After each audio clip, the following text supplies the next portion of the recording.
2 तारीख को प्रशांत किशोर दल नहीं बना रहे हैं। 2 तारीख को बिहार के 1 करोड़ लोग एक साथ आकर अपने बच्चों के बेहतर भविष्य के लिए बिहार में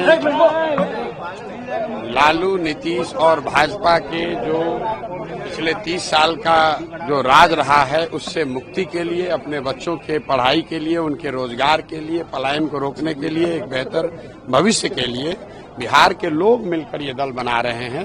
प्रशांत किशोर की भूमिका जो पहले थी वो आज भी है। फर्क बस इतना ही है कि पहले मैं दल और नेताओं को मदद करता था, उनको सलाह देता था, उनको बताता था कैसे चुनाव लड़ना है, कैसे संगठन बनाना है, कैसे कैंपेन करना है। काम मैं वही कर रहा हूँ। अब फर्क इतना ही है कि दल और नेता को छोड़कर हम बिहार की जनता को ये सलाह दे रहे हैं। और जो आप देख रहे हैं, अभी 28 तारीख को यहाँ बैठक हुई, आज बैठक है और ऐसी 7 बैठकें होंगी जो 1.5 लाख से ज्यादा लोग जो इसमें सक्रिय भूमिका में हैं, या यूथ क्लब चला रहे हैं, संगठन चला रहे हैं, वो लोग जुटेंगे, बैठेंगे और 2 तारीख को सब मिलकर 1 करोड़ सदस्यों के साथ इस दल की नींव रखी जाएगी, जो अपने आप में इस देश के इतिहास में पहली ऐसी घटना होगी जब दल बनने से पहले, दल बनाने के बाद लोग जुटा लें वो अलग बात है, यहाँ 1 करोड़ बिहार के लोग मिलकर दल बना रहे हैं, वो पहली ऐसी घटना होगी और 2 तारीख को आप उसको देखेंगे। बिहार में पहले से पॉलिटिकल डोमिनेंस वाली पार्टियां है सर, आप कितना कॉन्फिडेंट है कि 25 में आप लोग जीत कर आएंगे, जैसे कि आप भैया बोल रहे हैं? ऐसा है कि जनता के सामने कौन है? जन बल के आगे कोई बल है नहीं। आपने देखा जब हम लोगों ने जन स्वराज पदयात्रा शुरू की थी, तब एक छोटा सा एमएलसी का चुनाव हमने लड़ाया था, निर्दलीय किसी साथी को, वो चुनाव जीत कर आए। अभी रुपौली में चुनाव हुआ है, वहां देख लीजिए कहाँ गए जातीय समीकरण, कहाँ गए इन दलों का वर्चस्व। जिन दलों के जातियों के आंकड़े 1 लाख थे, उनको 30,000 वोट मिला है। ये तो लोगों के मन में एक डर बैठा दिया गया है कि अगर आपके पास पैसा नहीं है, साधन नहीं है, जाति की संख्या नहीं है, तो आप चुनाव नहीं लड़ सकते हैं, बिहार में राजनीति नहीं कर सकते हैं। आप मुझे ये बताइए कि नीतीश कुमार जी के अपने जाति के कितने लोग बिहार में रहते हैं? लालू जी के अपने जाति के कितने लोग बिहार में रहते हैं?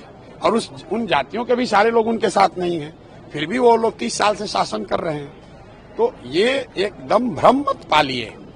जनता को ये समझ है, बिहार में विकल्प न होने की वजह से लोग गलत नेताओं को भी मजबूरी में वोट देते रहे। वो वोट उनको नहीं है, जो यहाँ का मुस्लिम समाज है वो लालटेन को और लालू जी को पसंद करके वोट देता है, ऐसी बात नहीं है। वो सिर्फ और सिर्फ भाजपा के डर से उनको वोट देता है। जिस दिन वो डर खत्म हो गया, जिस दिन उसको दूसरा विकल्प मिल गया, तो आप देख रहे हैं कि जैसे पुराने लालटेन में से किरासन तेल निकलता है, वैसे लालटेन से किरासन तेल निकल रहा है। मुस्लिम समाज ये समझ गया है कि भाई हम तो किरासन तेल हैं, हम और हमारे बच्चों का भविष्य जल रहा है, बर्बाद हो रहा है और रोशनी किसी के घर पर हो रही है। तो ये रुकने वाला नहीं है। यही हाल भाजपा का है। भाजपा को और एनडीए को वोट कौन दे रहा है? जितने लोग उनके पक्ष के वोट देने वाले हैं, उससे ज्यादा वो लोग हैं जो लालू जी के डर से उनको वोट देते हैं। आप पत्रकार हैं, आपको इसकी बात ज्यादा बेहतर समझ है। बीजेपी को आज नेता नहीं मिला और मुझे ऐसा लगता है कि ये जो राजनीतिक बंधुआ मजदूरी जो ये दोनों फॉर्मेशन, एनडीए और राजद के लोग जो 30 वर्ष से बिहार की जनता के मजबूरी का फायदा उठाते रहे हैं, आप देखेंगे कि अब जनता एकदम उसको तोड़कर निकलेगी और 2025 में बिहार में जनता का राज बनेगा। इस बात को आप लिख लीजिए। आज तक चुनावों को लेकर जितनी भी भविष्यवाणियां मैंने करी हैं, कभी गलत हुई नहीं है, ये भी गलत नहीं होगी। और यहाँ हम खाली सर्वे नहीं कर रहे हैं, 2 बरस से गांव-गांव चल भी रहे हैं। तो जो भी भगवान ने मुझे शक्ति बुद्धि दी है, जो मैं देख समझ पा रहा हूँ, बिहार में लोग इस बंधुआ मजदूरी से, राजनीतिक बंधुआ मजदूरी से, लालू के डर से भाजपा और भाजपा के डर के लालू को वोट देने के चक्रव्यूह से निकलना चाहते हैं।